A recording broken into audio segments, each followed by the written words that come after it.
don't pay $15,000 for first class to sit next to people like that!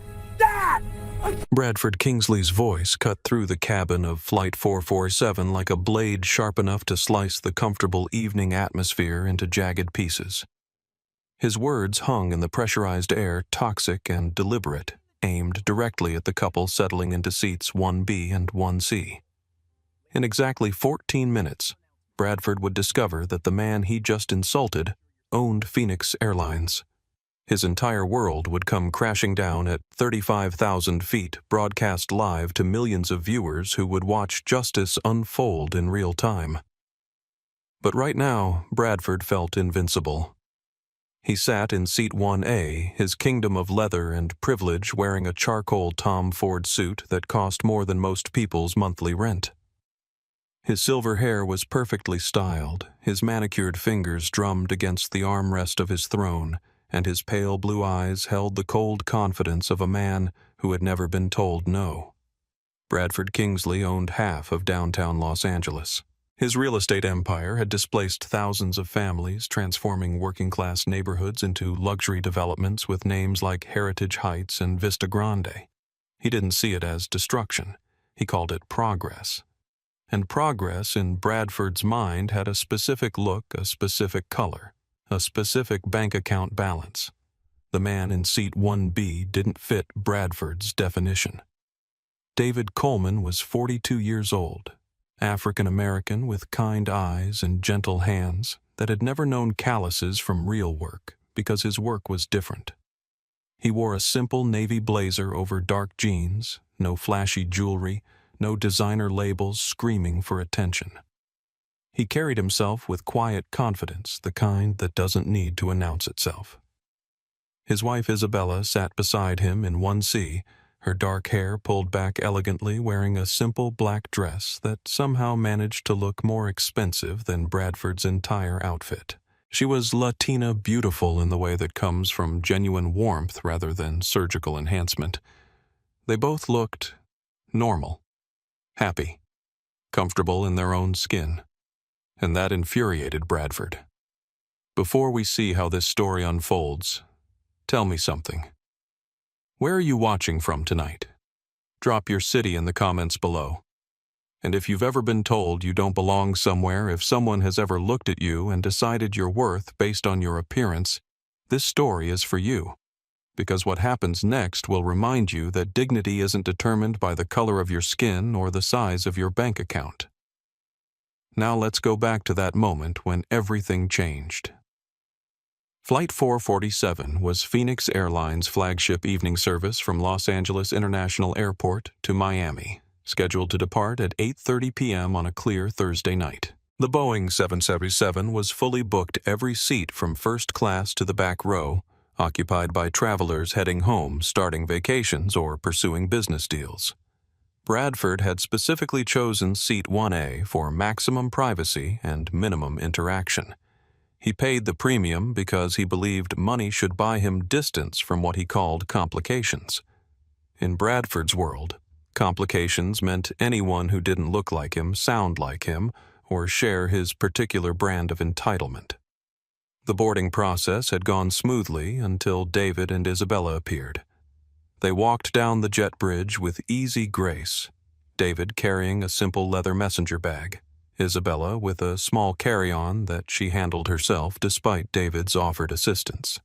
They moved like people who flew frequently but never demanded special treatment. "Good evening," David said to Jessica Martinez, the flight attendant stationed at the aircraft door. His voice was warm, genuine.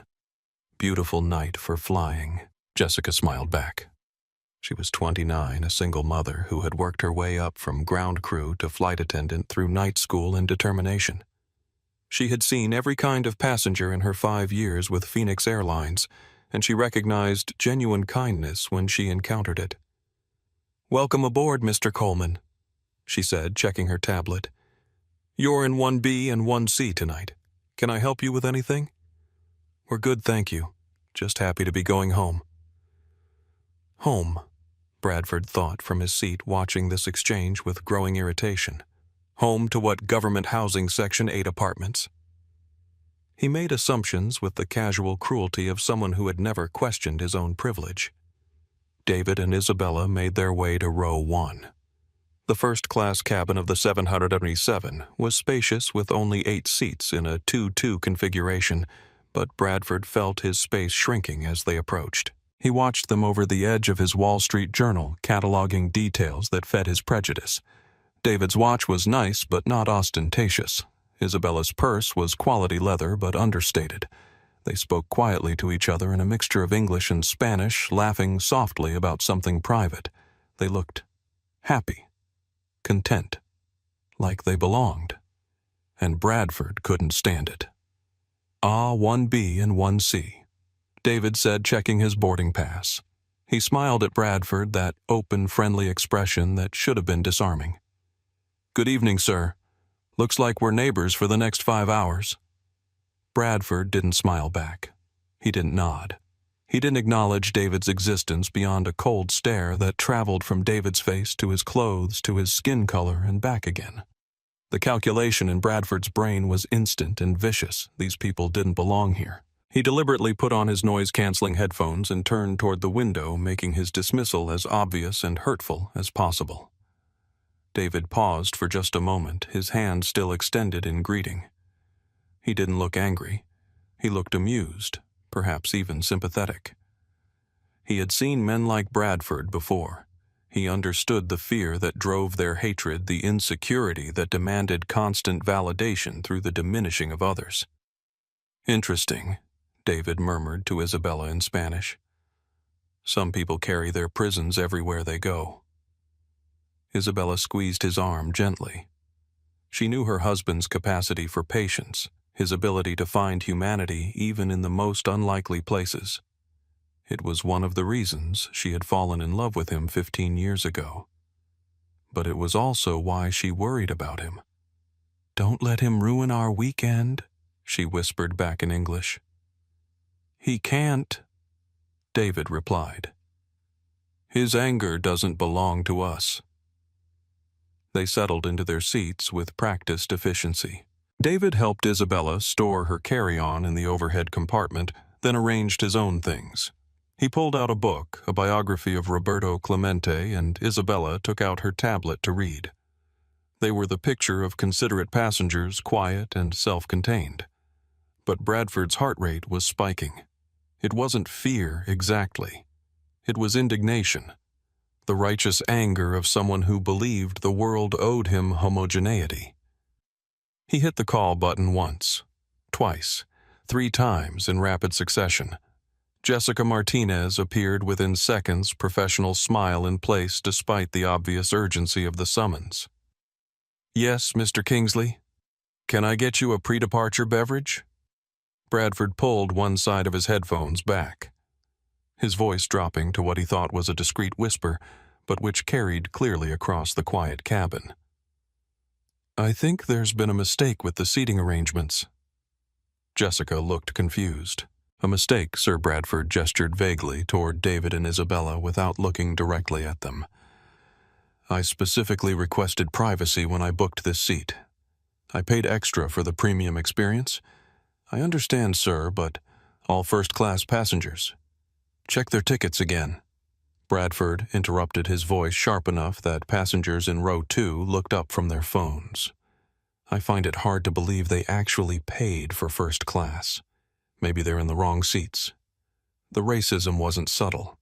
It was delivered with the casual confidence of someone who expected his prejudice to be shared and validated.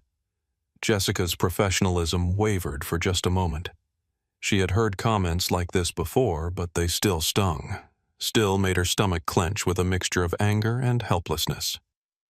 "Mr. Coleman and Mrs. Coleman are in their assigned seats, sir. Their tickets are valid." Coleman Bradford scoffed loud enough now that his disdain was unmistakable. "And I suppose that makes them first-class material." At seat 1B, David slowly closed his book. He turned toward Bradford, and something in his calm expression made the surrounding passengers fall silent. "Is there something you'd like to discuss directly?" David asked, his voice quiet, but carrying clearly through the cabin. Bradford felt emboldened by what he mistook for weakness. He saw David's politeness as submission, his calm as an admission of inferiority. "Actually, yes," Bradford said, removing his headphones completely and turning to face David fully. "I'm curious how you can afford seats that cost more than some people make in a month." The question hung in the air like a challenge. Around them, other passengers began to pay attention. In seat 2A, Michael Torres, a construction supervisor heading home to Miami after a successful project bid, looked up from his phone with growing concern. Behind them, Sarah Johnson, a high school teacher from Phoenix, quietly activated her phone's camera. David looked at Bradford for a long moment, and something passed behind his kind eyes. Not anger exactly, more like recognition. "I work," David said simply. "Same as anyone else?" "Work." Bradford repeated the word like it tasted sour. "What kind of work?" Isabella placed a gentle hand on David's arm, a silent communication that said, "Let it go. Don't engage. Don't give him what he wants." But David had made a different calculation. Sometimes silence enabled cruelty. Sometimes patience looked too much like permission. "I solve problems," David said. "I try to make things better than I found them." Bradford laughed, the sound sharp and ugly in the confined space. "Make things better. For who? For everyone who deserves a chance." The answer seemed to inflame Bradford further. He stood up partially, using his height to intimidate, his voice rising enough that every passenger in first class could hear clearly. "Everyone deserves a chance. That's rich. Tell me, Coleman, how exactly did you earn your way into this cabin? Diversity quota lawsuit settlement, or did you just win the lottery?" The mask was off now. The racism was naked and deliberate, delivered with the confidence of someone who believed his money made him untouchable. David remained seated, his voice steady. "I earned my way the same as anyone else, Mr. Kingsley. Bradford Kingsley of Kingsley and Associates." "Well, Mr. Kingsley, I'm sorry you feel uncomfortable. We're just trying to get home to our family." "Your family." Bradford's tone dripped with contempt. "Let me guess. Section 8 housing food stamps. All the benefits that people like me pay for." The cabin had gone completely silent now. Even the background hum of the aircraft seemed muted. Every passenger in earshot was staring, some in shock, others in growing anger. Isabella's grip on David's arm tightened, but her husband remained motionless except for the slight tightening around his eyes. "People like you," David repeated quietly.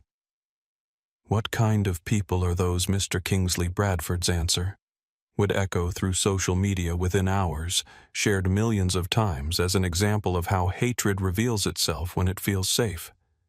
People who build things, people who create value, people who don't expect handouts or special treatment just because of the color of their skin.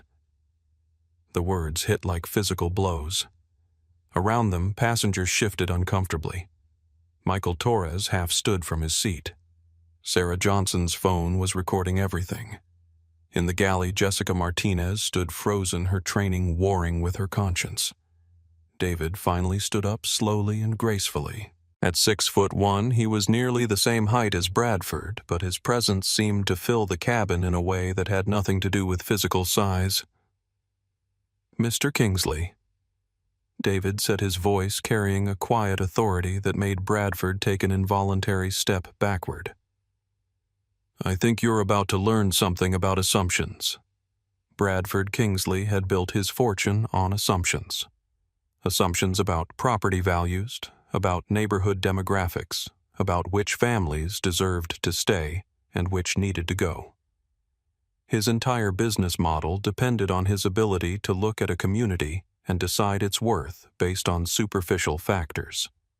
Standing in the aisle of Flight 447, staring down at David Coleman Bradford, felt the familiar surge of righteous indignation that had fueled his success for 30 years. He had started Kingsley and Associates with a single property in East LA, a rundown apartment building that he had transformed into luxury condos.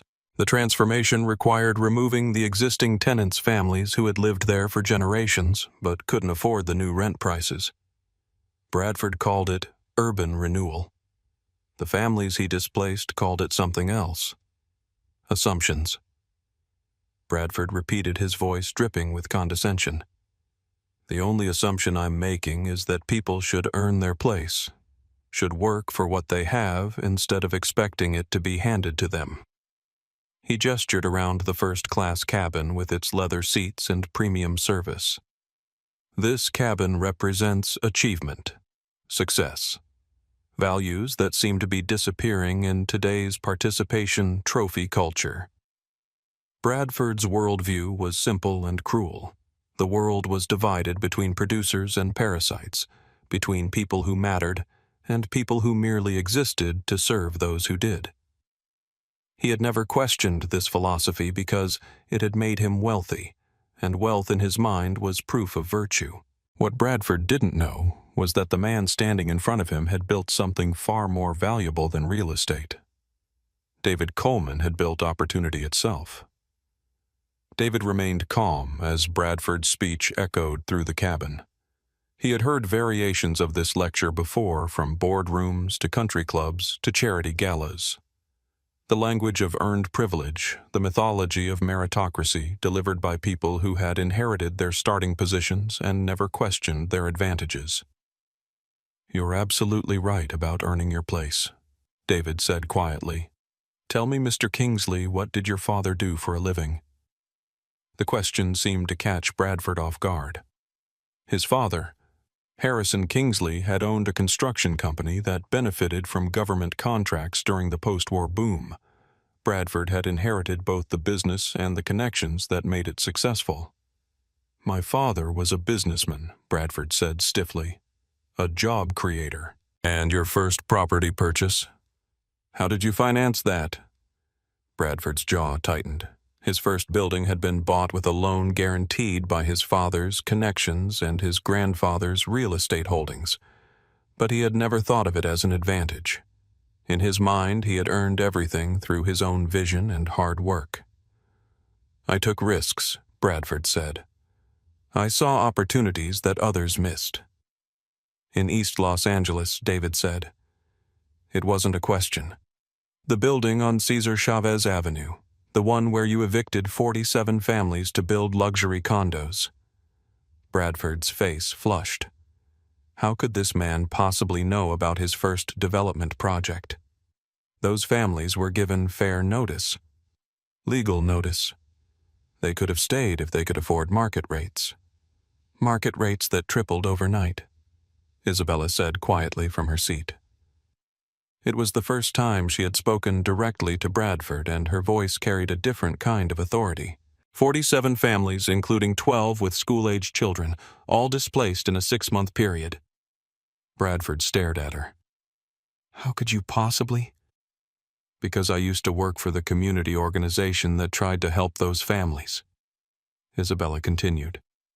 "Before I went to law school, before I met my husband.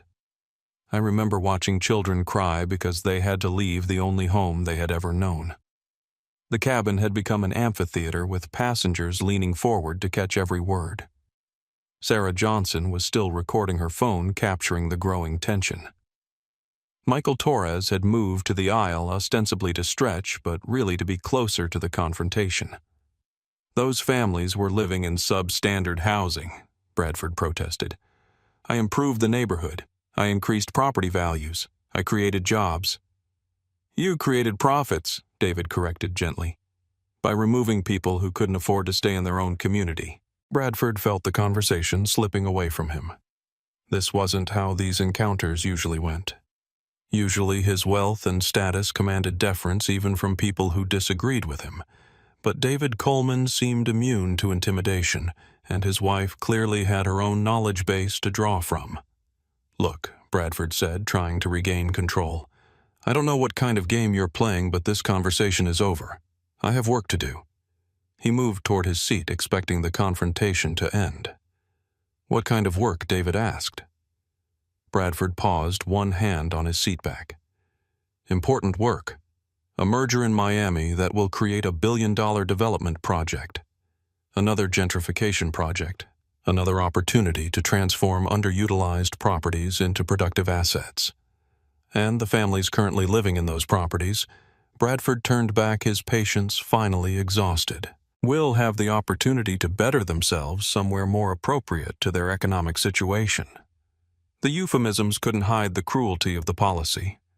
Around them, passengers were beginning to react with visible disgust. Michael Torres shook his head. An elderly Hispanic woman in row 3 made the sign of the cross. More appropriate, Isabella repeated.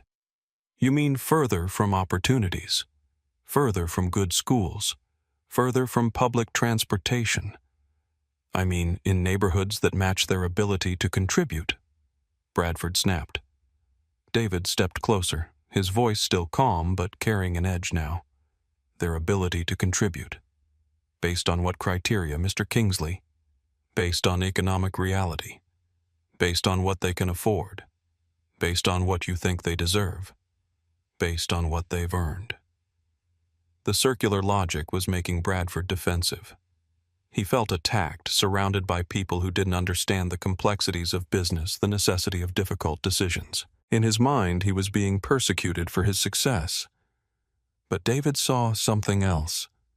He saw a man who had spent 30 years building walls between himself and the consequences of his choices. A man who had convinced himself that his comfort required other people's displacement. Mr. Kingsley, David said, "Can I ask you something personal?" Bradford hesitated. The question seemed genuine, not confrontational. When was the last time you had a conversation with someone who couldn't do anything for you? The question hung in the air like a challenge. Bradford's mind raced through his recent interactions. His employees who depended on him for their jobs, his business partners who needed his money for their projects, his social circle composed entirely of people with similar wealth and status. I don't understand the question, Bradford said. When did you last talk to someone who couldn't buy something from you, sell something to you, or provide you with a service? Someone who couldn't advance your interests in any way? Bradford's silence was answer enough. I talked to my neighbors. David continued. All of them. The teacher who lives next door, the mechanic down the street, the nurse who works nights at the community hospital. I learn from them. They teach me things about resilience, about community, about what really matters. That's very noble, Bradford said sarcastically. But some of us have actual responsibilities, real work to do. What's real about displacing families? What's real is economic development, job creation, tax revenue, benefits that help everyone who survives the process. Bradford felt his temper rising. This conversation had gone far beyond anything he was prepared to handle. He wasn't used to being questioned, challenged, or made to justify his choices. In his world, success was its own justification. You know what Bradford said? His voice rising enough that passengers throughout the cabin could hear. I'm tired of this politically correct nonsense. Some people build wealth and others make excuses. Some people create value and others just demand their share of what they didn't earn. He gestured broadly at the first-class cabin. This is a meritocracy. People get what they deserve. And if that's uncomfortable for you, maybe you should ask yourself why. The speech felt good to deliver. Bradford had given variations of it at board meetings and political fundraisers, always to approving audiences who shared his worldview. He expected it to end the conversation to put David in his place. Instead, David smiled. It wasn't a mocking smile or an angry smile. It was the patient, slightly sad smile of someone who had heard this particular delusion many times before. A meritocracy, David said. That's interesting. Tell me, do you know who designed the algorithms that Phoenix Airlines uses for route optimization? The question seemed to come from nowhere. Bradford looked confused. Do you know who created the customer service protocols that made this airline profitable? Or the fuel efficiency programs that reduced operating costs by 30%? Bradford's confusion deepened. Why was this man asking about airline operations? I have no idea, Bradford said. Some consultants probably, some overpaid executives. Actually, David said, reaching into his messenger bag, it was a team of engineers and analysts from very diverse backgrounds. People who brought different perspectives to complex problems. He pulled out a simple business card and handed it to Bradford. Bradford looked at the card and his face went pale. The card was elegant but understated David Coleman, Chairman and CEO, Phoenix Airlines. For a moment, Bradford couldn't process what he was seeing. He looked from the card to David's face and back again, his mind struggling to reconcile his assumptions with reality. This is a joke, Bradford said finally. Some kind of prank. Call the corporate office, David suggested. Ask for the CEO's office. Or better yet, ask Captain Rodriguez when she comes out for the safety briefing. Captain Elena Rodriguez. Bradford had noticed her name on the pre-flight announcements. A Hispanic woman piloting a major commercial aircraft. Another assumption Bradford had made about who belonged in positions of authority. You're telling me, Bradford said slowly, that you own this airline? I'm telling you that assumptions can be dangerous, David replied, especially when they're based on what people look like rather than who they are. Around them, the other passengers were following this exchange with growing fascination. Sarah Johnson was still recording, though her hands were beginning to shake with excitement. Michael Torres had stepped fully into the aisle, no longer pretending to stretch. Mr. Coleman. Michael said, his voice respectful but warm. I flew Phoenix to Los Angeles for a job interview. Your airline gave me the chance to build a better life for my family. Thank you. David turned toward Michael with genuine warmth. How did the interview go? I got the job, sir. Construction supervisor for a new hospital. I start next month. That's wonderful. Congratulations. The brief exchange highlighted everything Bradford had missed. While he had been making assumptions about who belonged in first class, he had been sitting next to a man whose company had literally transported Michael Torres to a better future. Bradford felt the foundations of his worldview shifting beneath him. If David Coleman really owned Phoenix Airlines, then everything Bradford thought he knew about merit success and who deserved what was suddenly in question. Even if that's true, Bradford said desperately, it doesn't change the fundamental issue. This is still about maintaining standards. What standards? Isabella asked. The standard that says people's worth is determined by their appearance. The standard that says kindness is weakness. The standard that says excellence should be rewarded and mediocrity shouldn't be subsidized. And who determines what counts as excellence? David asked. Who decides what constitutes merit? Bradford fell back on the only defense he had left. The market decides. Success decides. Results decide. Whose results? According to whose definition of success, the questions were dismantling Bradford's entire philosophy piece by piece. He had built his identity around the belief that his wealth proved his worth, that his success justified his methods. But if David Coleman had achieved greater success while maintaining different values, then what did that say about Bradford's choices? As if sensing Bradford's internal crisis. David's voice became gentler. Mr. Kingsley, I'm not your enemy. I understand the pressure to succeed, the fear of falling behind. But success built on other people's displacement isn't sustainable. And it's not necessary. Easy to say when you're already at the top. I started at the bottom. Community college night shifts, student loans. I'm still paying off. The only difference between us is that I had people who believed in me when I couldn't afford to prove myself. Bradford wanted to argue, to find fault with David's story, to maintain his belief that success was purely individual achievement. But the evidence was overwhelming. The man he had dismissed as unworthy had built something larger and more sustainable than Bradford's real estate empire. Ladies and gentlemen, came an announcement over the cabin speakers. This is Captain Elena Rodriguez. We're beginning our final preparations for departure. Flight attendants, please prepare for the safety demonstration. Bradford looked toward the cockpit where Captain Rodriguez was emerging. She was shorter than he had expected, with graying hair and kind eyes behind wire-rimmed glasses. She wore her uniform with quiet authority, the kind that came from 25 years of keeping passengers safe. "Good evening, Mr. Coleman," Captain Rodriguez said as she passed their seats. "How are Maria and the twins?" David's face lit up. "They're wonderful, Captain. Sophia starts MIT in the fall. That's fantastic. Please give them my best." The easy familiarity between David and the captain shattered Bradford's last hope that this was all an elaborate deception. These people knew each other. They had a relationship built on mutual respect and genuine care. Bradford sank into his seat, the business card still clutched in his trembling hand.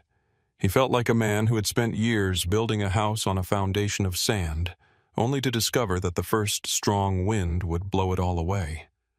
And the wind was just beginning to blow.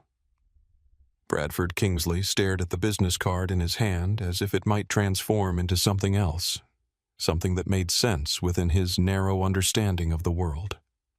The elegant script read, "David Coleman, Chairman and CEO, Phoenix Airlines," in simple black letters on cream cardstock. No flashy logo, no golden embossing, just facts presented with quiet confidence. His mind raced through the implications. If this was real, if the man he had just insulted actually owned the airline, then Bradford had made a mistake of catastrophic proportions. But his ego couldn't accept that possibility. 30 years of believing in his own superiority couldn't be dismantled by a single business card. "This proves nothing," Bradford said loud enough for the surrounding passengers to hear. "Anyone can print a business card. Anyone can claim to be someone they're not." He stood up abruptly, the card fluttering to the floor. "I know what this is. This is some kind of setup, some social media stunt designed to make me look bad. Well, I won't be part of it." David bent down calmly and retrieved the card, brushing off an imaginary speck of dust before tucking it back into his jacket pocket. "Mr. Kingsley, no one is trying to make you look bad. You're doing that entirely on your own." The quiet rebuke hit harder than any shout would have. Around them, passengers were beginning to pull out their phones, though not all of them were recording. Some were texting friends, others checking social media to see if anything about this confrontation was already circulating online. Sarah Johnson, the teacher in seat 3B, had been recording since Bradford's first discriminatory comment. Her Instagram live stream now had over 200 viewers, and the number was climbing rapidly. Comments were flooding in faster than she could read them. "Is this really happening? Call the captain. This is disgusting. Someone needs to stop this man."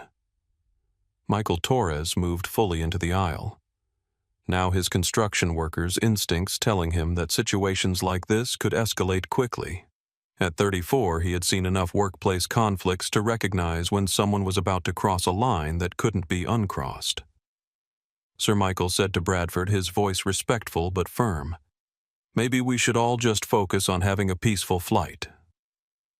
Bradford whirled on him. "Peaceful there's nothing peaceful about being scammed, about being targeted because of my success." "No one's targeting you," Isabella said from her seat. Her law school training had taught her to recognize when someone was projecting their own guilt onto others. "You started this conversation. You made the accusations." "I made observations," Bradford shot back, "based on obvious inconsistencies. People who belong in first class don't usually present this way." He gestured vaguely at David's casual attire, but everyone in the cabin understood what he really meant. The racism had become more coded, but no less obvious. David finally stood up again, and this time something in his posture had changed. The infinite patience was still there, but it was now backed by a quiet authority that made the entire cabin fall silent. "Mr. Kingsley," David said, "I want you to think very carefully about your next words. Because this conversation is being recorded by multiple people, and your comments will be seen by thousands of viewers within the hour." Bradford glanced around the cabin and realized that nearly every passenger was now watching them. Sarah's phone was clearly recording, but she wasn't the only one. An elderly man in seat 2C had his tablet pointed in their direction. A young woman across the aisle was live streaming on her phone. The attention should have deterred Bradford, should have made him step back and reconsider his approach. Instead, it emboldened him. He had spent decades believing that his wealth and status made him untouchable. He had donated to political campaigns, sat on charity boards, rubbed shoulders with mayors and congressmen. Who was going to challenge him over a simple conversation with fellow passengers? "Record away," Bradford said, spreading his arms wide. "I have nothing to hide. I'm not the one pretending to be something I'm not."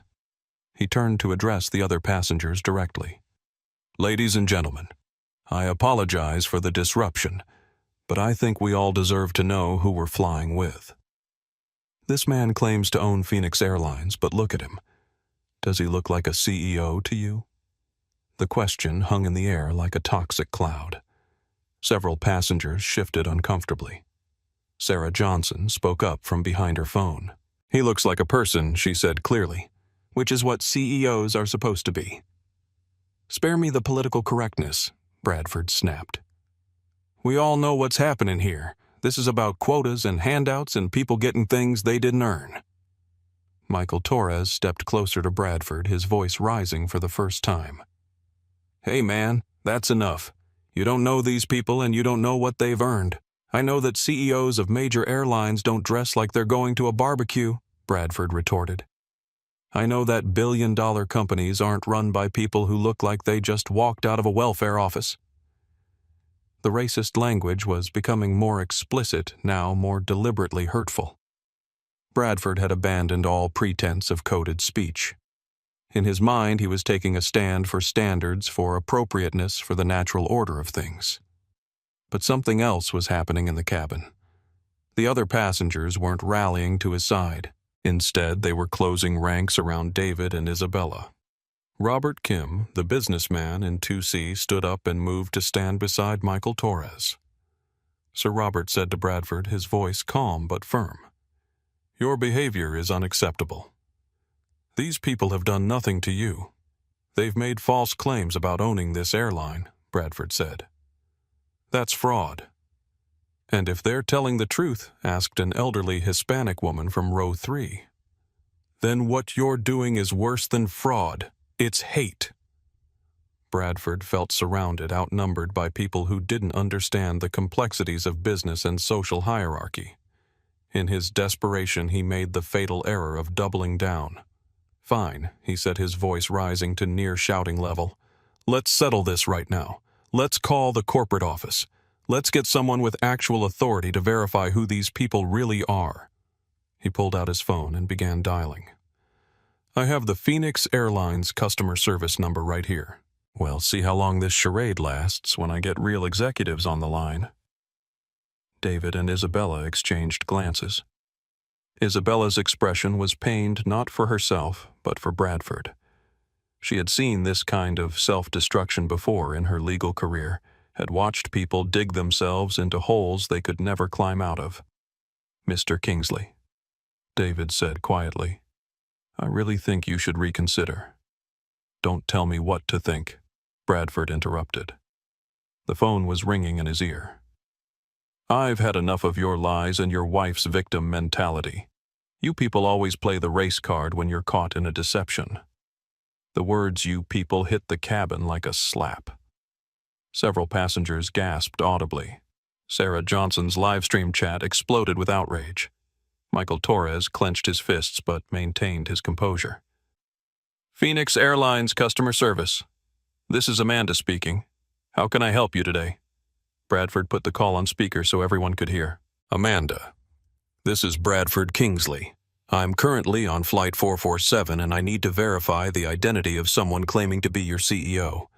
I'm sorry, sir, but I can't provide personal information about our executives over the phone. Is there something else I can help you with? This is urgent, Bradford insisted. There's someone on this flight claiming to be David Coleman, your CEO. I need you to confirm that's impossible. A pause. Then, sir, are you asking me to verify whether our CEO is David Coleman? I'm asking you to confirm that your CEO wouldn't be sitting in coach making false claims about his identity. Sir, Mr. Coleman isn't sitting in coach.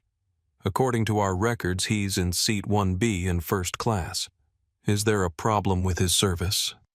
The phone went silent except for the hum of the aircraft engines. Bradford stared at the device as if it had betrayed him personally. Around him, the other passengers began to murmur among themselves. That's impossible, Bradford said into the phone. Your CEO is African American, sir.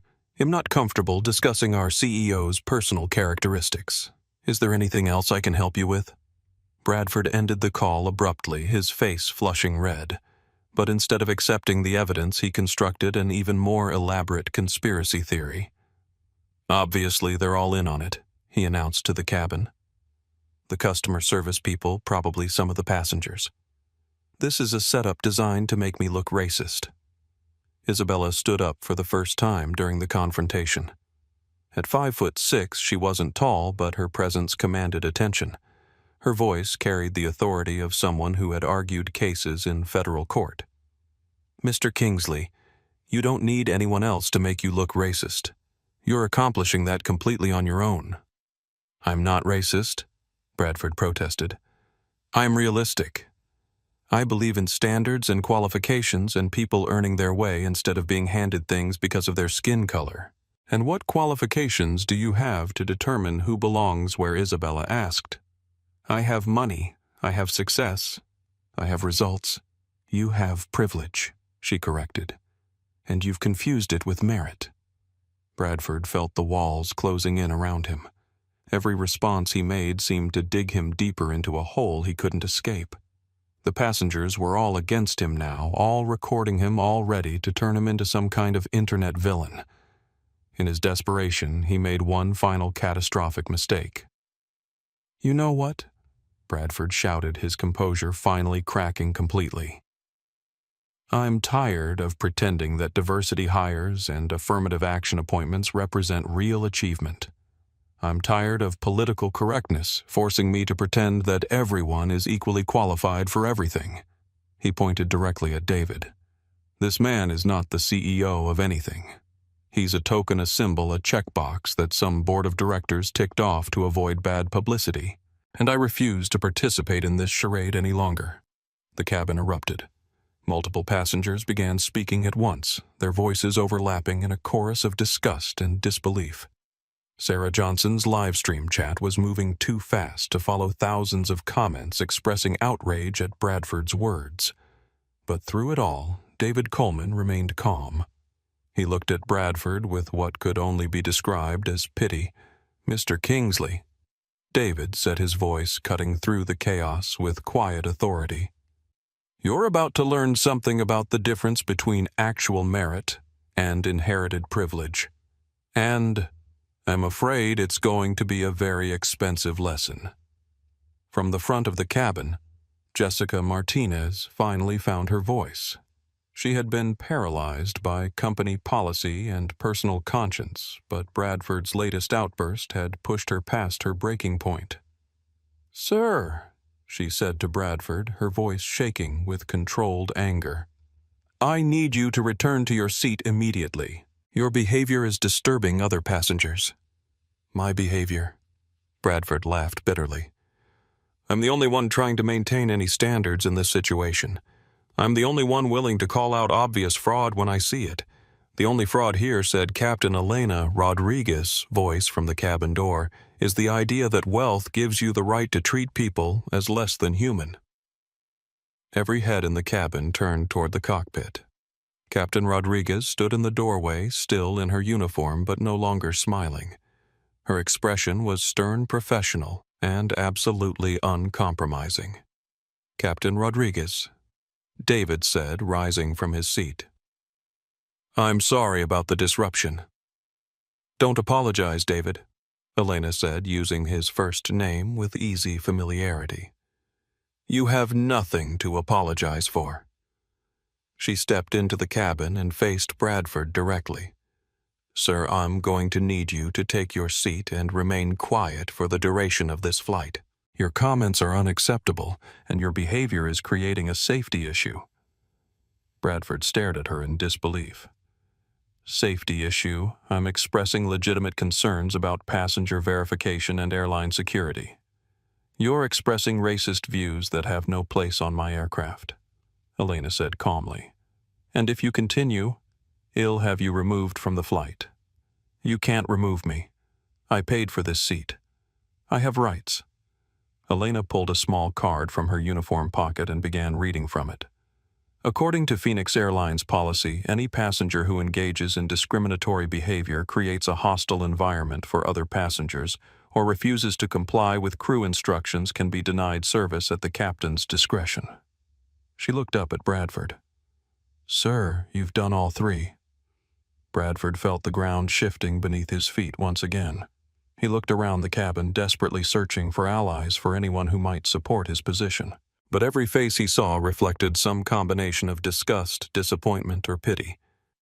This is persecution, he said weakly. This is discrimination against me because of my political beliefs. No, David said, stepping forward. This is accountability, and it's long overdue.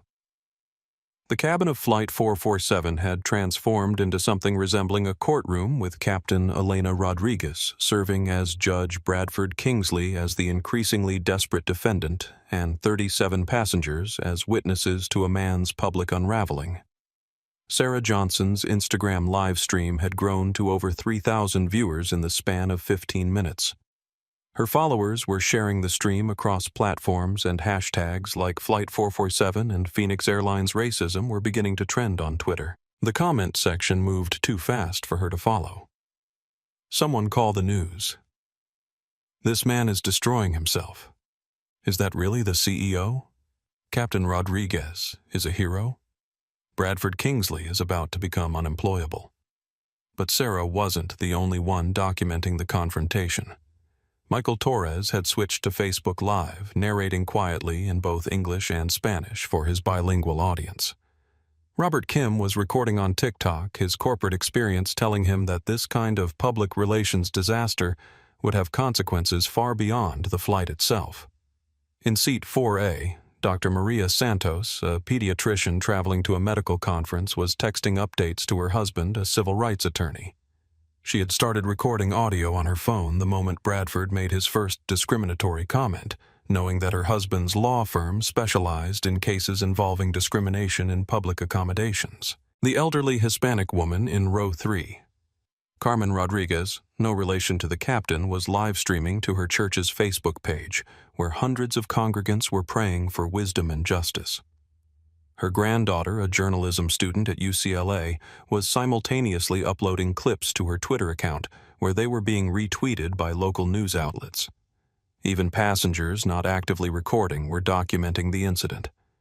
Text messages were flying to friends and family members. Photos were being taken of Bradford's increasingly agitated behavior. Phone calls were being made to spouses, colleagues, and local news stations. In the midst of this digital documentation, Bradford Kingsley stood in the aisle like a man watching his life collapse in real time. He could see the phones pointed at him, could hear the whispered commentary of passengers describing his behavior to their audiences, but he seemed powerless to stop himself from making it worse. "This is a violation of my privacy," he declared to the cabin at large. "You can't record me without my permission." "Actually," said Dr. Santos from row 4, "we can. This is a public space, and your behavior affects all of us. You have no expectation of privacy." "Who are you?" Bradford demanded. "I'm a doctor, and a lawyer, and someone who recognizes discrimination when I see it." Bradford's face twisted with frustration. "Of course you are. Let me guess. Diversity hire for both professions." The comment sent a new wave of disgust through the cabin. Dr. Santos, who had graduated summa cum laude from Harvard Medical School and Harvard Law School, who had published dozens of papers in medical journals and argued cases before federal courts, looked at Bradford with the kind of professional detachment she usually reserved for examining particularly unpleasant symptoms. "Sir," she said calmly, "I earned my medical degree and my law degree through academic achievement. You seem to have earned your attitude through a complete lack of education about basic human decency." Michael Torres stepped closer to Bradford, his construction worker's build making him an imposing figure in the narrow aisle. "Hermano, you need to stop talking before you make this worse for yourself." Worse? How could this be worse? And being persecuted by an entire plane full of people for asking reasonable questions about passenger verification. "You're not asking questions," Isabella said from her seat. "You're making accusations, based on assumptions, about people you've never met." Captain Rodriguez had been watching this exchange with growing concern. As a pilot, her primary responsibility was the safety of everyone on board, and Bradford's behavior was creating an increasingly volatile situation.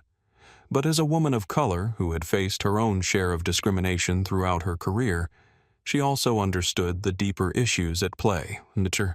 Kingsley," she said, her voice cutting through the chaos with professional authority, "I need you to return to your seat immediately. This disruption needs to end." "I'll return to my seat when these people admit who they really are," Bradford shot back. "I won't be part of some elaborate hoax designed to humiliate successful people." "The only person being humiliated here," said Carmen Rodriguez from row 3, "is you. And you're doing it to yourself." Sarah Johnson looked up from her phone where the comment count on her live stream had passed 10,000. "Mr. Kingsley, do you realize that thousands of people are watching this right now, that your behavior is being broadcast to the entire world?" Bradford turned to her with wild eyes. "Good. Let them see what happens when successful people are targeted for their achievements. Let them see how political correctness has infected every aspect of society. Let them see," David Coleman said quietly, "what racism looks like when it thinks it's safe." The comment hit Bradford like a physical blow. "I am not racist. I have never been racist. I believe in merit and qualification and people earning their way in the world." "And you believe," Isabella added, "that merit and qualification have a specific color. That earning your way is only possible for people who look like you." Bradford felt trapped in a logic puzzle he couldn't solve. Every defense he offered seemed to prove his accuser's point. Every explanation made him look worse. The phones continued recording the live streams, continued broadcasting, and his words were being preserved for posterity. In desperation, he tried a different approach. "Look," he said to the cabin at large, "I understand that everyone wants to be politically correct. I understand that questioning people's credentials makes you uncomfortable, but somebody has to be willing to maintain standards." "What standards?" asked Robert Kim from seat 2C. "The standard that says Asian businessmen can't ask uncomfortable questions." "Because I'm asking one right now. What makes you think you have the authority to determine who belongs where?" Bradford looked at Robert with surprise.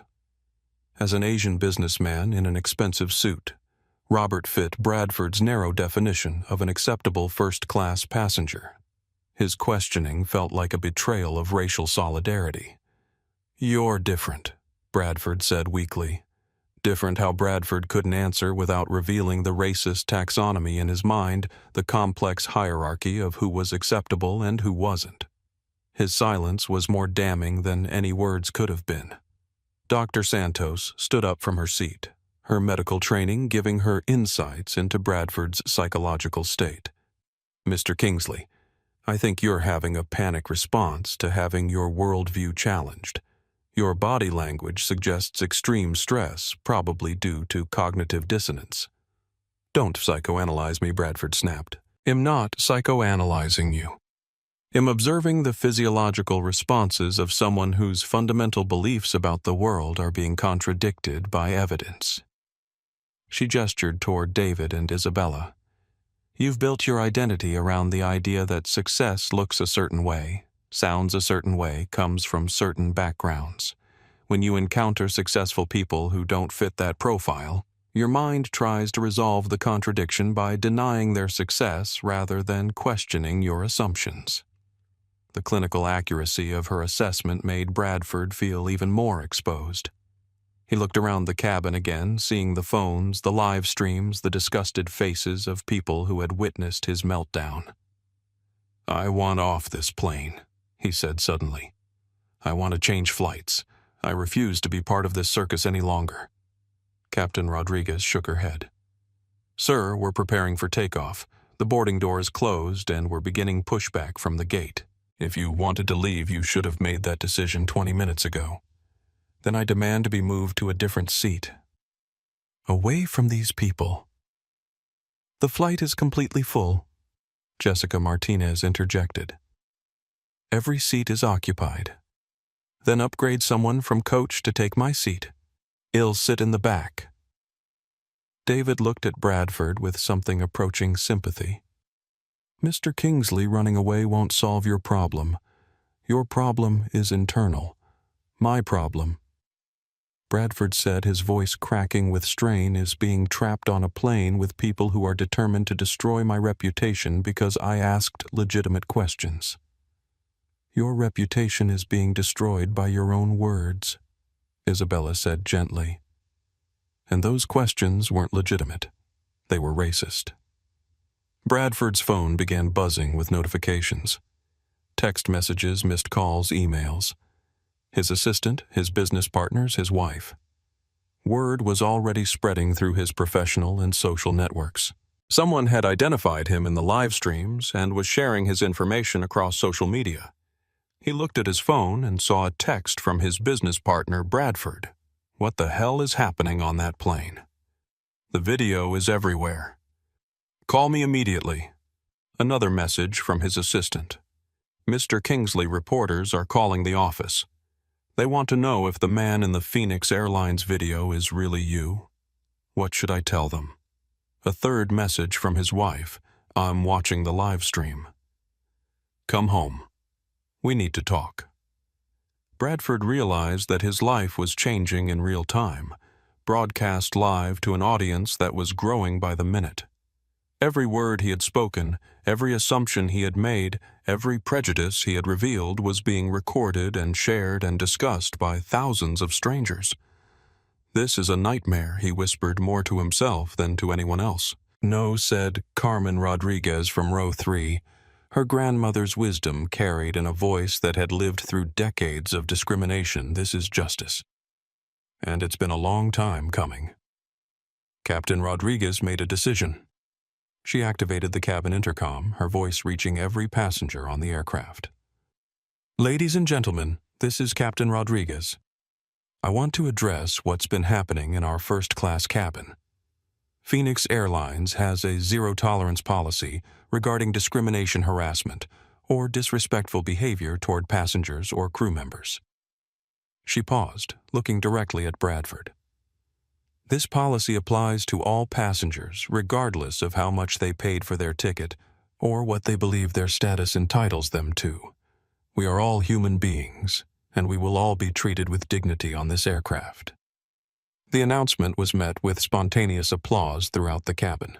Passengers in economy class who had been hearing bits and pieces of the confrontation began standing and clapping.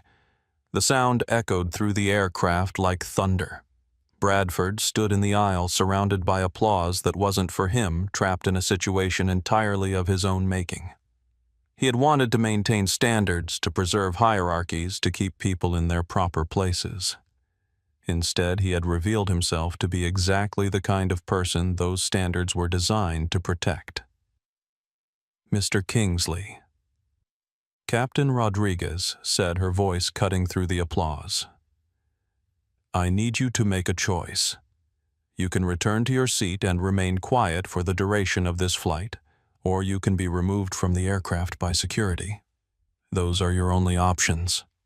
Bradford looked at David Coleman one more time, searching for some sign of weakness, some crack in his composure that might vindicate Bradford's accusations. But David's expression showed only sadness, not for himself, but for Bradford, for the hatred that had consumed him, for the opportunities for connection and understanding that Bradford had rejected in favor of prejudice. "The choice is yours, Mr. Kingsley," David said quietly. "It always has been." Bradford Kingsley stood frozen in the aisle of Flight 447. His expensive suit wrinkled from his agitated movements, his perfectly styled hair disheveled from running his hands through it. Around him, 37 passengers held their collective breath, their phones capturing every moment of his public disintegration. The applause from Captain Rodriguez's announcement had faded, but the energy in the cabin remained electric. Everyone sensed that they were witnessing something unprecedented, something that would be discussed and analyzed for years to come. "I need a minute," Bradford said, his voice barely above a whisper. "I need to think." "Take all the time you need," David said calmly. "But while you're thinking, consider this: every assumption you've made about me tonight has been wrong. Maybe it's time to question the foundation those assumptions are built on."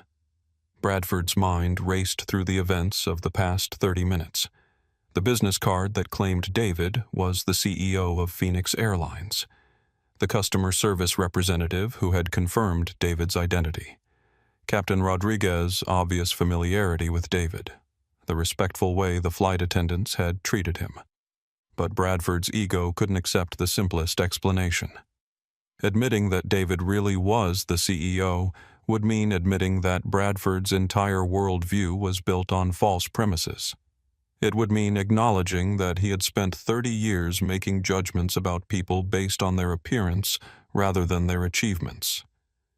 "Prove it," Bradford said suddenly, his voice carrying a desperate edge. "If you really are the CEO of Phoenix Airlines, prove it." David exchanged glances with Isabella, who gave him an almost imperceptible nod. They had both hoped to avoid this moment, had wanted to complete their flight home without drama or attention. But Bradford's persistence had made privacy impossible. "Captain Rodriguez." David said, "Would you mind asking flight operations to pull up the passenger manifest for Flight 447? Elena Rodriguez smiled slightly. She had been waiting for this moment since Bradford's first discriminatory comment. "Of course, Mr. Coleman. He'll have that information in just a moment." She disappeared into the cockpit, leaving the cabin in tense silence. Sarah Johnson's live stream had grown to over 5,000 viewers, with comments flooding in from around the world. Local news stations were beginning to pick up the story, and Phoenix Airlines' corporate communications department was fielding calls from journalists wanting confirmation that their CEO was involved in an in-flight discrimination incident. Michael Torres broke the silence. "Man, I've been flying for 20 years and I've never seen anything like this. Whatever happens next, it's going to be historic." Dr. Santos nodded from her seat. "From a legal perspective, this is fascinating. We're watching a live demonstration of how implicit bias becomes explicit when challenged. From a human perspective," added Carmen Rodriguez, "we're watching a man destroy his life in real time, rather than admit he might be wrong about something." Bradford whirled on her. "You don't know anything about my life or my achievements. I've built a fortune from nothing. I've created jobs and developed communities and contributed more to society than any of you can imagine." "Built from nothing?" Isabella asked quietly. "Or built from your father's construction company?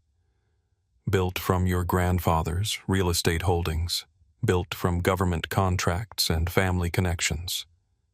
Bradford's face went pale. "How could you possibly know about public records?" Isabella said simply. "Corporate filings, property deeds. Everything you've built can be traced back to advantages you inherited rather than earned." The revelation hit Bradford like a physical blow. His family's business history wasn't secret, but he had never expected anyone to research his background during a flight. The fact that Isabella had this information suggested a level of preparation that Bradford found unsettling. "Even if that's true," he said defensively, "I still had to work for my success. I still had to make good decisions and take risks." With a safety net, David observed. With resources that most people never have access to. With networks and connections that open doors before you even knocked on them. Captain Rodriguez emerged from the cockpit carrying a tablet. Her expression was professional, but carried a hint of satisfaction. "Ladies and gentlemen," she announced to the cabin, "I have here the passenger manifest for Flight 447.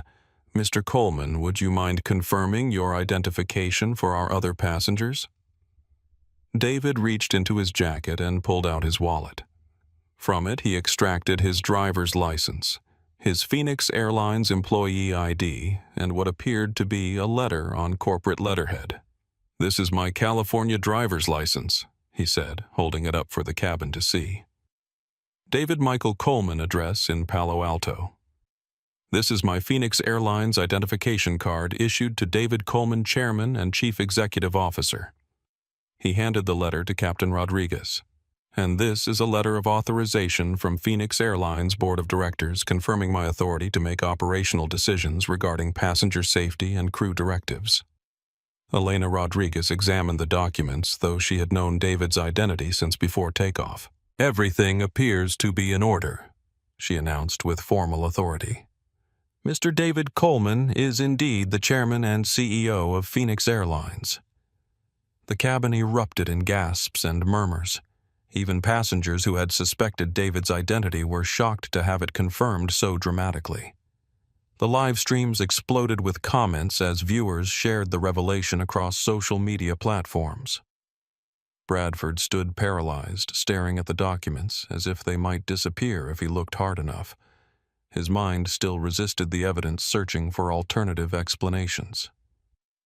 "Those could be fake," he said weakly.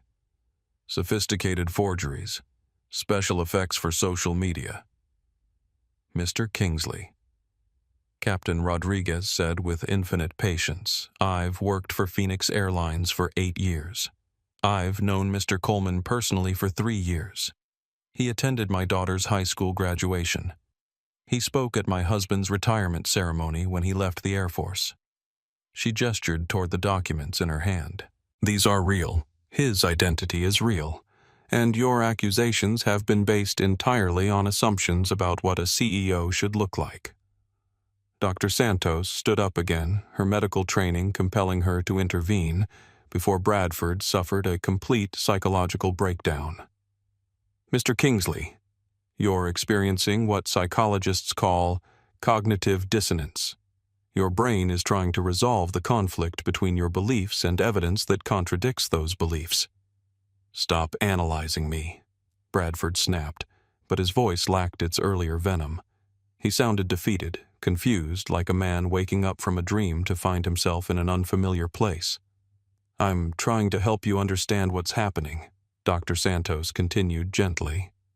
"When faced with evidence that challenges our fundamental assumptions, we have 2 choices. We can change our assumptions, or we can reject the evidence. You've been rejecting evidence for the past 30 minutes. Isabella looked at Bradford with something approaching compassion. As a lawyer who specialized in civil rights cases, she had seen many people confront their own prejudices for the first time. It was rarely a graceful process. "Mr. Kingsley," she said softly, "my husband didn't have to prove anything to you. He didn't owe you an explanation of his success or his qualifications. The fact that you demanded proof says more about your expectations than it does about his credentials." Bradford finally sank into his seat, the fight draining out of him like air from a punctured balloon. Around him, passengers were still recording, still streaming, still documenting his humiliation for posterity. "I don't understand," he said more to himself than to anyone else. "How did I not know? How did I not recognize?" "Because you never bothered to learn," David said, settling back into his own seat. "You saw what you expected to see and stopped looking." Sarah Johnson lowered her phone for the first time in 30 minutes. Her live stream had reached nearly 10,000 viewers, but even she was beginning to feel uncomfortable with the level of Bradford's public humiliation. "Maybe we should give him some privacy," she said quietly.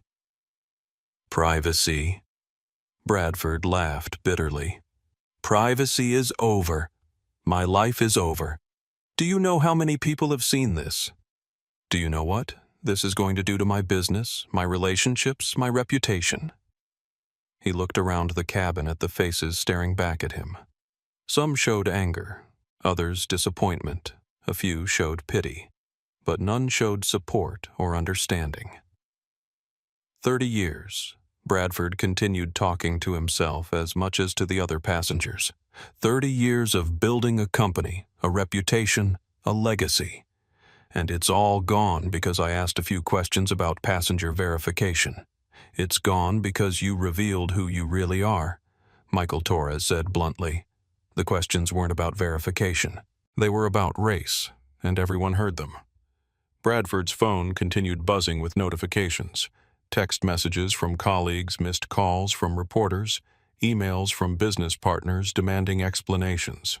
His assistant had sent a message saying that Kingsley and Associates had lost 2 major contracts within the past hour, with clients citing incompatible values as their reason for withdrawal. His wife had called 3 times and left increasingly frantic voicemails. His daughter, a senior at Stanford, had texted Dad, "Everyone on campus is talking about your video." What happened? The full scope of the consequences was beginning to dawn on him. This wasn't just an embarrassing moment that would blow over in a few days. This was a defining incident that would follow him for the rest of his life. Mr. Coleman Bradford said suddenly, his voice desperate. "I apologize. I made a mistake. I let my stress and travel fatigue affect my judgment. Can we please just forget this happened?" David looked at him for a long moment before responding. "Mr. Kingsley, I don't think you understand what you're apologizing for. Are you sorry for assuming I couldn't be a CEO because I'm black? Are you sorry for demanding proof of my identity? Are you sorry for calling me a diversity hire and suggesting I didn't earn my position?" Bradford's mouth opened and closed silently. He wanted to offer the kind of generic apology that might minimize his liability, but David's specific questions made it impossible to avoid acknowledging the racist nature of his comments.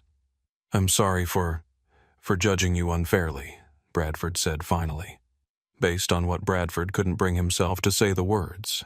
Admitting that his judgments were based on race would be admitting to conscious discrimination which could have legal as well as social consequences. Based on assumptions, he said weakly. "What kind of assumptions?" The questioning was relentless, and Bradford realized that David wasn't trying to humiliate him further. He was trying to make him confront the reality of his own prejudice to force him to acknowledge what he had done rather than hiding behind euphemisms and excuses. Based on racial assumptions, Bradford admitted, finally, his voice barely audible. The cabin fell silent again. Even the airplane's engines seemed quieter as passengers absorbed Bradford's admission. Sarah Johnson had resumed recording, capturing what might be the first honest moment of Bradford's entire meltdown. "Thank you for saying that," David said quietly. "That's the first step toward understanding why this happened." Captain Rodriguez checked her watch.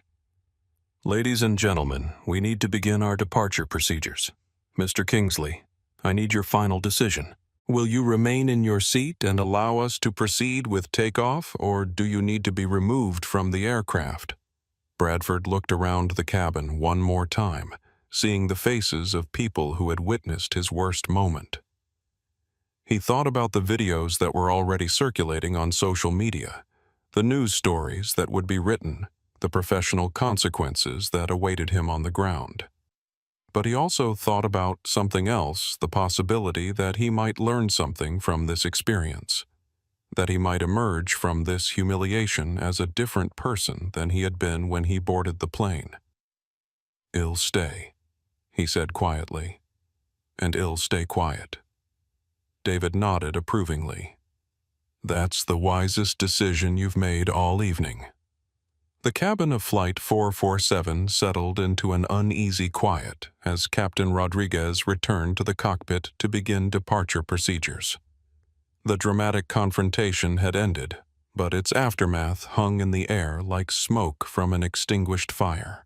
Bradford Kingsley sat rigidly in seat 1A, staring straight ahead, his hands folded in his lap like a chastened schoolchild. Around him, passengers were beginning to process what they had witnessed. Phones were still recording, live streams were still active, and social media was exploding with commentary about the incident. The hashtag Flight 447 was trending nationwide, with thousands of people sharing clips, offering opinions, and debating the implications of Bradford's public meltdown. Sarah Johnson finally ended her Instagram live stream, which had reached over 12,000 viewers at its peak. Her hands were shaking slightly as she reviewed the comments that had flooded in during the broadcast. "You're a hero for recording this. This man just ended his own career. David Coleman handled that with incredible grace. Phoenix Airline stock is going to skyrocket after this." Michael Torres was wrapping up his Facebook live stream, addressing his audience in both English and Spanish.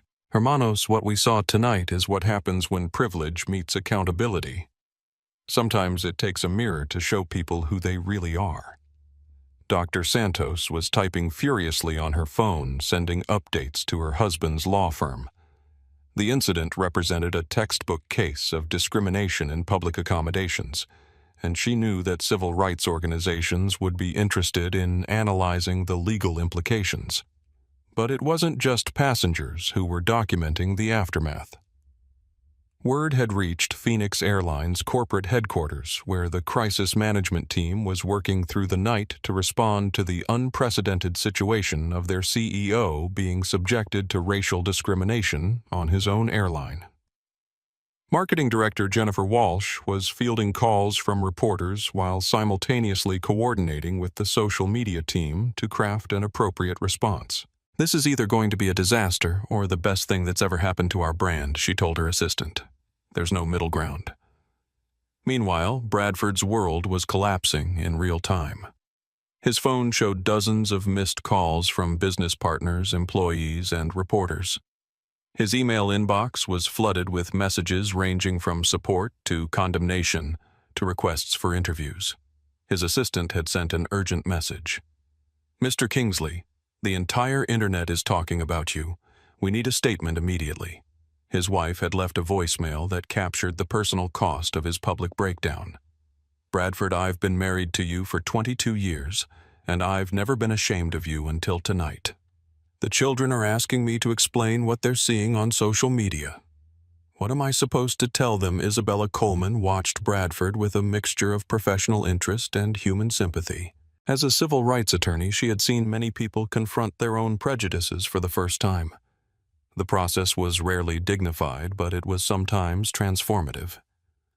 "David," she said quietly to her husband, "should we say something to him?" David considered the question.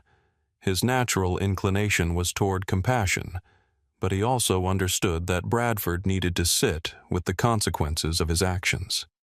Sometimes the most kindness you could show someone was allowing them to experience the full weight of their choices. "Let him process this first," David replied.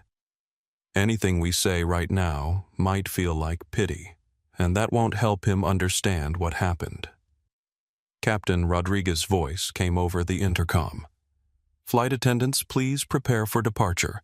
We'll be pushing back from the gate in approximately 5 minutes." Jessica Martinez moved through the cabin, checking that passengers were properly seated and belted. When she reached row 1, she paused beside Bradford's seat. "Sir, do you need anything before takeoff?" Bradford looked up at her with red-rimmed eyes. "I need to go back in time about an hour and make different choices." Jessica's expression softened slightly. Despite everything Bradford had said and done, she recognized genuine remorse when she saw it. "We can't change what happened, sir, but we can learn from it." "Learn from it?" Bradford laughed bitterly. "My career is over. My reputation is destroyed. My family is probably ashamed of me. What exactly am I supposed to learn from that?" "Maybe that's not the most important lesson," Jessica suggested gently, before moving on to check the other passengers. As the aircraft began to push back from the gate, passengers settled in for what they knew would be a historically significant flight. The incident would be discussed and analyzed for years to come, but for now, they were all trapped together in a metal tube, hurtling through the sky, processing their own reactions to what they had witnessed. Robert Kim was composing a lengthy LinkedIn post about the experience, focusing on the professional implications of Bradford's behavior. What we witnessed tonight is a masterclass in how unconscious bias becomes conscious discrimination. When challenged, he wrote, "Every business leader should watch this video and ask themselves, what assumptions am I making about the people around me?" Carmen Rodriguez was texting her granddaughter, the journalism student, providing quotes that could be used in the news stories that were already being written about the incident. "Mija," she typed, "sometimes justice comes not from the courts, but from people being forced to confront the truth about themselves." Dr. Santos was documenting the psychological aspects of Bradford's breakdown for a paper she was planning to write about cognitive dissonance and public humiliation in the social media age. The incident represented a perfect case study of how quickly someone's life could be transformed by their own words. But the most significant developments were happening outside the aircraft. Phoenix Airline's stock price had begun to rise in after-hours trading as investors responded positively to the company's handling of the discrimination incident. Social media sentiment toward the airline was overwhelmingly positive, with thousands of people praising David's composure and Captain Rodriguez's leadership. Kingsley and Associates, however, was experiencing the opposite reaction. 3 more clients had terminated their contracts within an hour of the live stream going viral. The company's phones were ringing constantly with reporters seeking comment, and several employees had already submitted their resignations via email, citing fundamental differences in values. Bradford's personal social media accounts were being flooded with comments both supportive and critical. His LinkedIn profile was receiving thousands of views, as people tried to learn more about the man who had become an instant symbol of workplace discrimination. His company's Yelp and Google reviews were being bombarded with references to the flight incident. Real estate industry publications were already drafting articles about the incident with headlines like, "When Discrimination Goes Viral, Lessons from Flight 447, and How One Executive Destroyed His Career in 30 Minutes. As the aircraft reached cruising altitude, the immediate drama had subsided, but the long-term consequences were just beginning. David Coleman found himself in the unexpected position of becoming a reluctant symbol of dignity in the face of discrimination. His calm response to Bradford's attacks was being praised across social media as an example of grace under pressure. "I never wanted this attention," David told Isabella quietly. "I just wanted to go home." "I know," she replied. "But sometimes these moments choose us rather than the other way around. People need to see that discrimination still happens, and they need to see how to respond to it." Bradford overheard their conversation and felt a fresh wave of guilt. He had turned their private flight into a public spectacle, their quiet evening into a viral sensation. His actions had forced them into roles they hadn't sought and attention they hadn't wanted. Mr. Coleman Bradford said suddenly, turning in his seat to face them, "I owe you more than an apology. I owe you an explanation." David and Isabella exchanged glances. They hadn't expected Bradford to initiate another conversation, especially not one that sounded genuinely reflective rather than defensive. "You don't owe us anything," David said carefully. "Yes, I do. Because what I did wasn't just wrong, it was cruel. And cruelty deserves an explanation, even if it doesn't deserve forgiveness." Bradford took a shaky breath before continuing. "I've spent my entire adult life believing that my success proved my worth, that my achievements validated my worldview. When I saw you tonight, saw your success, it challenged everything I thought I knew about merit and fairness, and who deserves what." He looked down at his hands, which were still trembling slightly. Instead of questioning my assumptions, I questioned your credentials. Instead of examining my beliefs, I attacked your legitimacy. Because it was easier than admitting that I might be wrong about everything. Isabella leaned forward slightly. What are you going to do with that understanding? Bradford was quiet for a long moment. I don't know. My company is probably gone. My reputation is definitely gone. My family. He trailed off, unable to finish the sentence. Your company and your reputation were built on a foundation that was always unstable, Isabella said gently. Maybe losing them gives you a chance to build something better. Better how? More honest, more inclusive, more aware of how your success affects other people. Bradford nodded slowly. I have a lot to think about, and probably a lot to answer for. The conversation was interrupted by an announcement from Captain Rodriguez. Ladies and gentlemen, we're beginning our descent into Miami.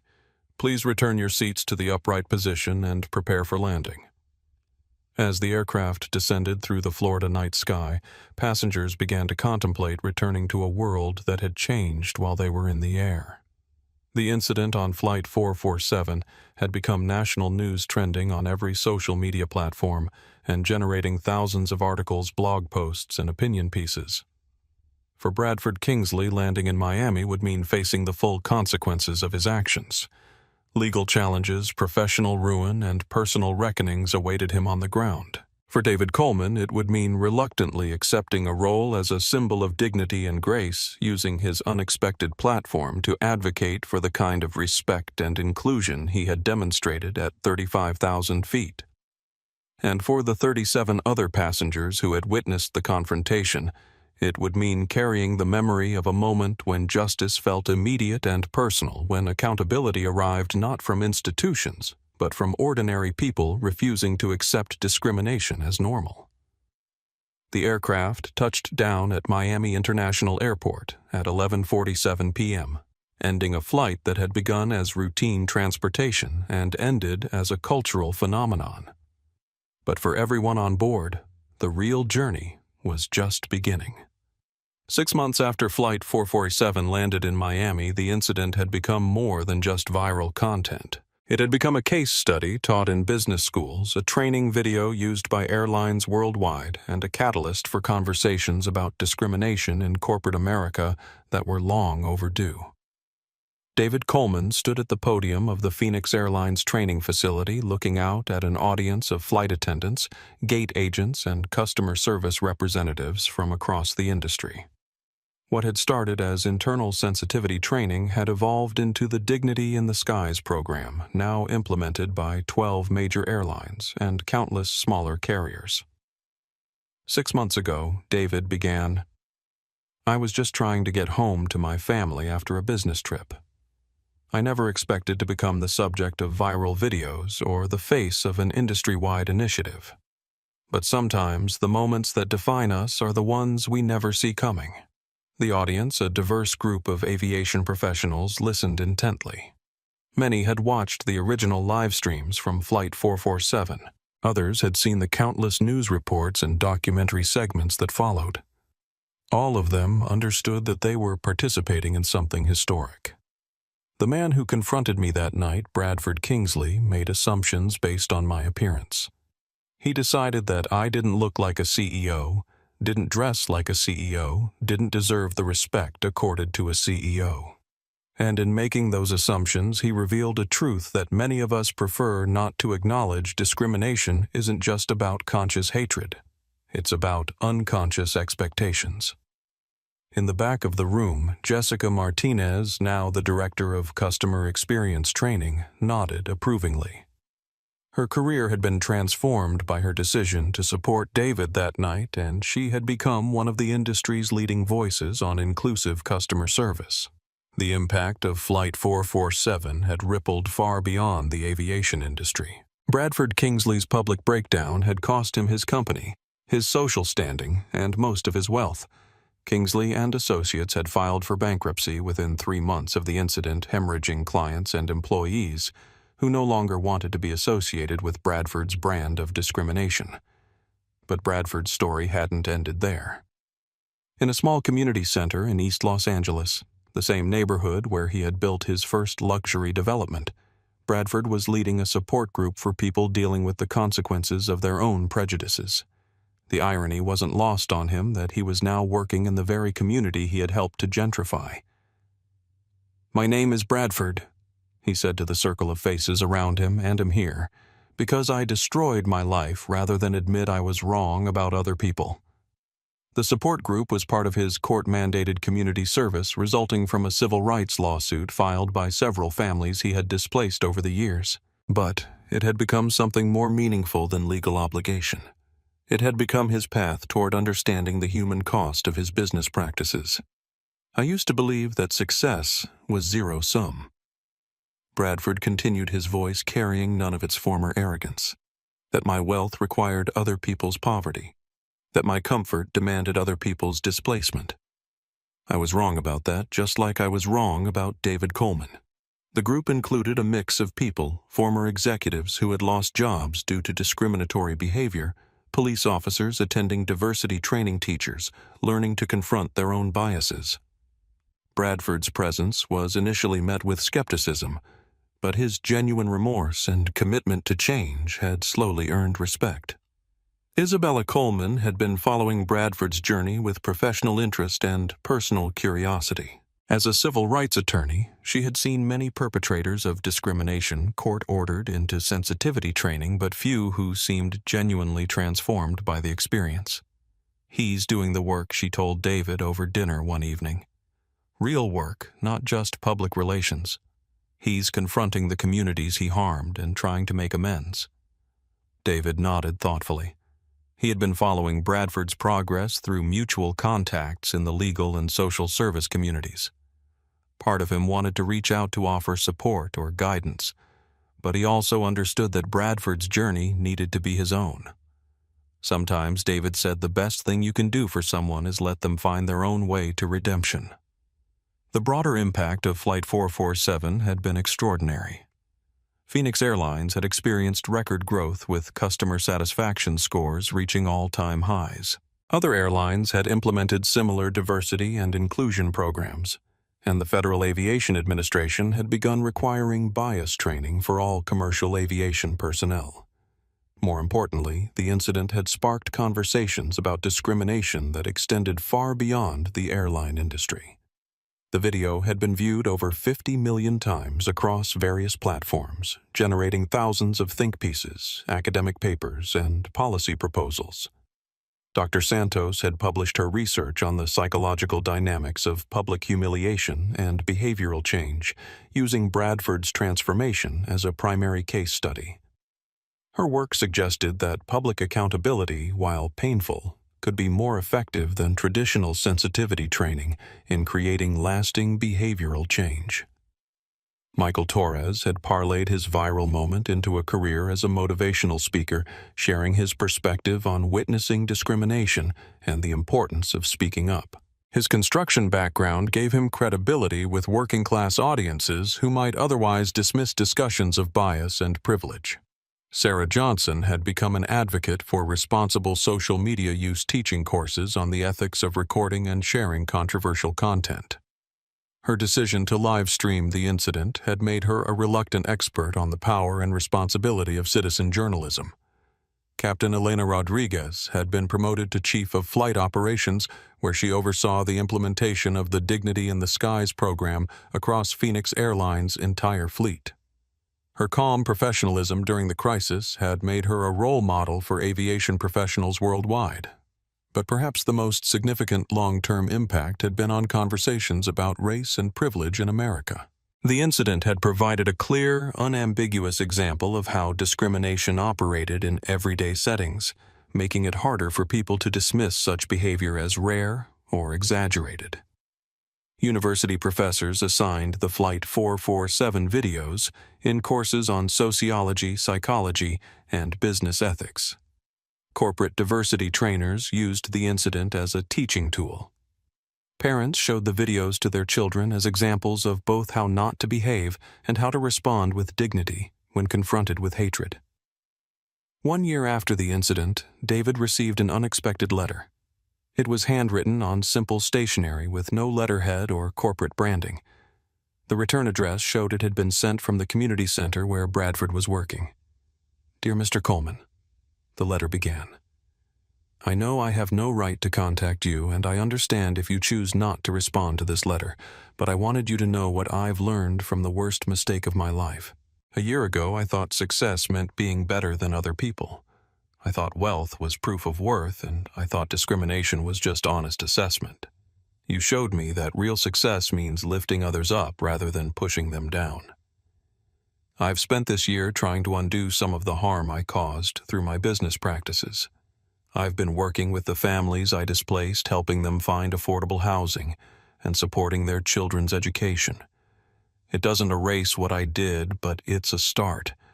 I want you to know that your response to my hatred, your dignity, your patience, your willingness to see my humanity even when I couldn't see yours, probably saved my life.